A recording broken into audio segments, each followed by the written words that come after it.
Maya tried to keep her breath steady as she wiped down the last table, but the clock glowing on the wall made her chest tighten again. Almost 1 a.m. The diner was quiet now, the kind of quiet that echoed loneliness. The other servers had already gone home, and the cook was outside taking a smoke break. She pressed a hand to her forehead, trying to chase away the guilt that sat heavy on her shoulders all day. Her mother had called 3 times already, and Maya knew she couldn't avoid the final call anymore. She stepped into the narrow supply hallway behind the counter, pulled out her cracked phone, and dialed the number she knew by heart. The faint sound of her mother's cheerful ringtone in the background only made her feel worse.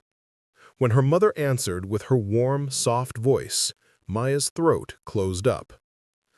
"Mija, you're finally off? I kept the soup warm for you." Maya squeezed her eyes shut. "Mom, I'm so sorry." Her voice cracked instantly. "I can't come tonight." There was a pause, a soft sigh. Not angry, just tired. Just disappointed in that gentle motherly way that hurt more than anger ever could. "You must be exhausted, sweetheart. Double shift again?" Maya pressed her back against the wall and slid down until she was crouched on the floor, her apron still tied around her waist, her hands shaking. "I'm trying, Mom. I swear, I'm trying. Rent is due tomorrow. And your medication. Mom, I don't have enough yet. I can't take time off. I don't know what to do anymore." Her voice broke completely, and she covered her mouth to muffle her sobs. She had never wanted her mother to hear her cry, not when the woman had already carried a lifetime of hardship on her shoulders. But tonight, she couldn't hold it in. The exhaustion, the guilt, the hopelessness, they rushed out in a wave she couldn't stop. "Maya?" Her mother whispered, her voice trembling. "Come home. We'll figure it out together." But Maya shook her head, even though her mother couldn't see her. "If I come home now, I'll lose these overtime hours, and then we'll be short again. I can't keep making you worry. I'm supposed to take care of you, not—" She stopped herself, too overwhelmed to continue. She didn't know someone was standing behind the half-closed door, listening. At the far end of the diner, seated in a corner booth that everyone forgot to check, was a man in a charcoal coat. He had slipped in quietly before closing, a man who looked like he owned everything he entered. Tall, sharp-featured, with a calm intensity in his eyes. His name was Adrian Hale, though Maya had no reason to recognize the billionaire who owned half the tech companies downtown. But Adrian recognized the sound of a breaking soul.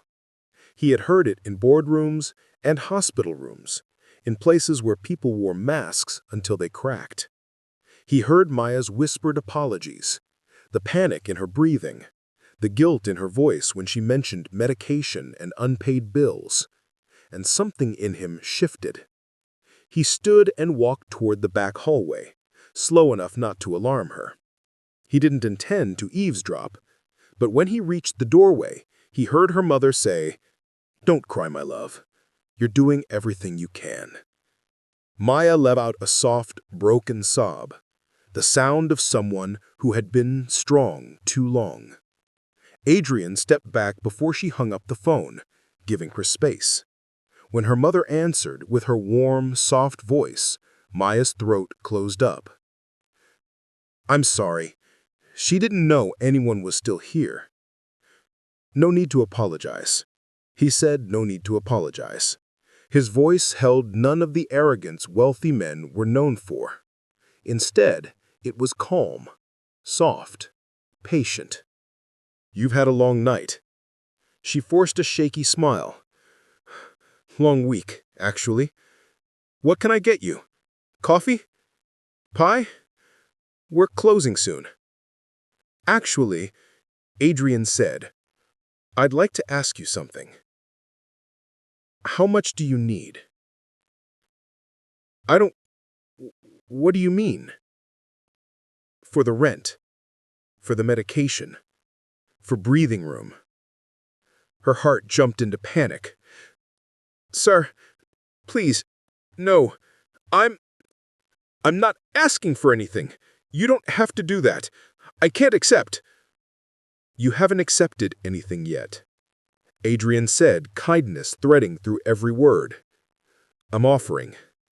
Because no one should cry alone in a hallway after working to the point of collapse. But you don't know me, she whispered.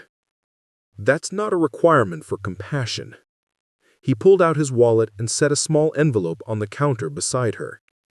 Maya stared at it like it was radioactive. She didn't touch it. What is that? Security. Open it when I leave, not before.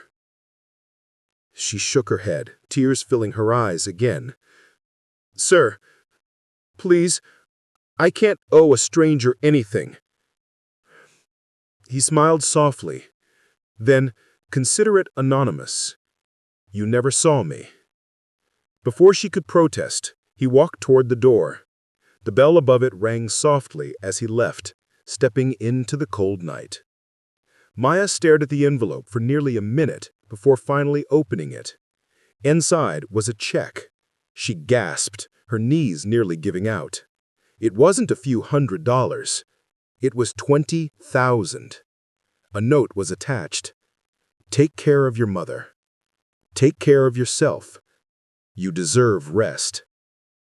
Maya pressed the check to her chest and cried.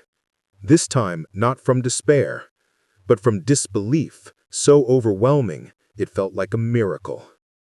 She whispered, Mom, we're going to be okay. And for the first time in months, she believed it.